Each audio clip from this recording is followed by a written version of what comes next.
बीते रात जिला यमुना नगर के 2 जगह पर 3 हमलावरों के द्वारा ताबड़तोड़ फायरिंग की घटना को अंजाम दिया जाता है।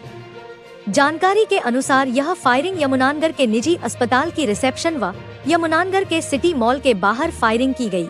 घटना की सूचना मिलते ही पुलिस अधीक्षक यमुनानगर कमलदीप गोयल के निर्देशानुसार पुलिस टीमों का गठन कर विभिन्न जगहों पर नाकाबंदी कर दी जाती है। जानकारी देते हुए पुलिस अधीक्षक कमलदीप गोयल ने बताया, जानकारी मिली थी कि 3 युवकों के द्वारा 2 जगह पर फायरिंग की घटना को अंजाम दिया गया है, जिसके बाद पुलिस ने कई जगहों पर नाकाबंदी कर दी। तभी पुलिस को सूचना मिली कि वह युवक का कांसापुर साइड के इलाके में है। पुलिस ने जब उन्हें रोकने का प्रयास किया तो दोनों तरफ से 25 से 30 राउंड फायरिंग हुई। पुलिस अधीक्षक के मुताबिक 2 युवकों को गोली लगी है, वहीं एक युवक बाइक से गिरकर घायल हुआ है, जिन्हें गिरफ्तार कर लिया गया। तो चलिए सुनते हैं क्या कुछ कहना है इस पूरी घटनाक्रम को लेकर जिला पुलिस अधीक्षक कमलदीप गोयल का।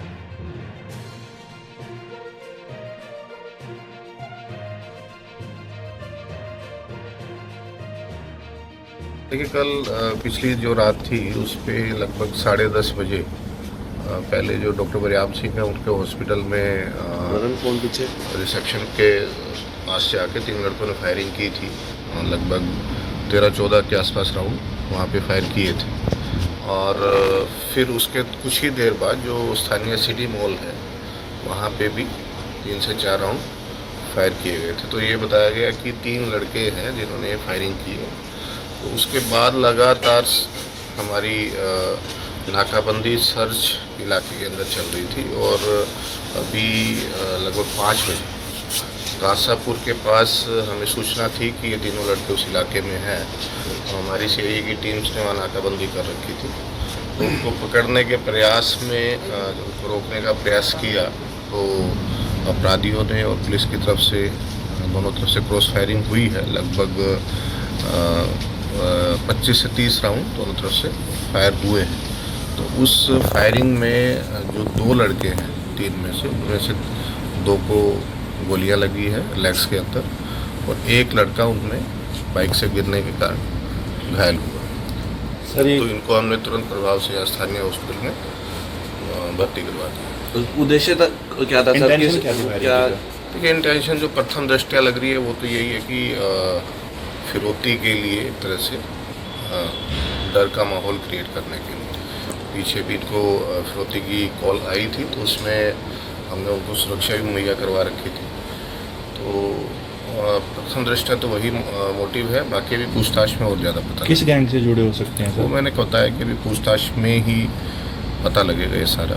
अभी तो वो हॉस्पिटलाइज है, इंजर्ड है, तो जैसे उनकी थोड़ी सी कंडीशन ठीक होती है तो हम डिटेल में उनसे पूछते हैं। सर, लगभग कितने घंटे में पुलिस ने इनको दबोच लिया? देखिए, 10 बजे के आसपास की घटना है और लगभग 6-6.5 घंटे लगाइए कि इसमें हमने। देखिए, जैसे ही ये सूचना मिली थी कि ऐसे फायरिंग का इंसिडेंट हुआ, आप सबको पता है कि हमने शहर में पहले से ही नाकाबंदी जितने एग्जिट पॉइंट्स हैं वहाँ पे कर रखी। तो उसी का ये प्रभाव था कि ये शायद निकल नहीं पाए और कहीं न कहीं इलाके में घूमते रहे। जैसे ही हमें सूचना मिली तो हमारी टीम्स तुरंत उस इलाके में पहुंची। में से हो सकता है कि 3 में से 2 लड़के माइनर भी, और अभी पूछताछ पे कोई इनका बहुत ज़्यादा आपराधिक इतिहास पहले का नहीं।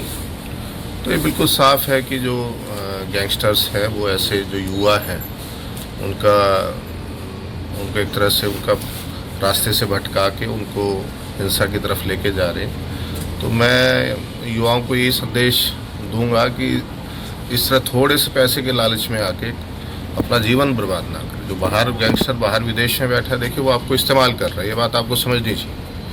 और जब तक आप इनका इस तरह उनकी बातों में आते रहेंगे तो ये ऐसे ही हमारे यहाँ के युवाओं का जीवन बर्बाद करते हैं। तो बड़ा मेरा स्पष्ट और पेरेंट्स को भी बिल्कुल संदेश है कि वो देखें कि उनके बच्चे किससे बात करते हैं, किस दिशा में जा रहे हैं। तो ये बहुत ही सोचनीय एक सवाल है आज समाज के सामने। मेरी सबसे जो आसपास के हमारे जिला क्षेत्र के आसपास के जो ज़िले हैं वहाँ सभी से मेरा अनुरोध है कि कृपया अपने बच्चों की एक्टिविटीज़ में थोड़ी नज़र रखें, वो क्या कर रहे हैं। पुलिसकर्मी को भी सर कोई लगी है? नहीं, पुलिस हमारी पुलिस की तैनाती थी तो लकीली किसी पुलिस के ऑफिशियल को कोई इंजरी नहीं है।